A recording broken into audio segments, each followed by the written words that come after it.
یہ خبر کراچی سے ہے جس کے علاقے سرجانی میں فائرنگ سے 2 افراد جاں بحق ایک زخمی ہوا ہے۔ اس پر ہم بات کریں گے ڈان نیوز کے رپورٹر عمران حفیظ سے۔ عمران بتائیے گا یہ کیا پتہ چل پایا ہے اس فائرنگ کے واقعے سے متعلق؟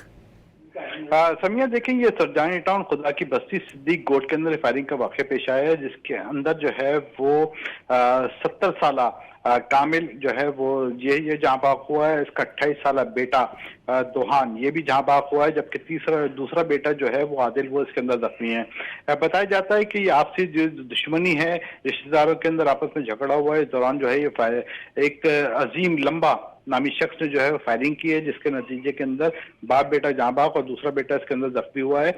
پولیس موقع پر پہنچ گئی ہے، وہاں سے شواہد اکٹھے کر رہی ہے اور گولیوں کے خول وہ بھی تحویل میں لے لیے ہیں جسے فورنسک کے لیے بھجوایا گیا، اور جبکہ جو فائرنگ کے اندر ملوث ملزم ہے اس کی گرفتاری کے لیے چھاپہ مار کارروائی جاری ہے۔ جی عمران، بہت شکریہ آپ کا۔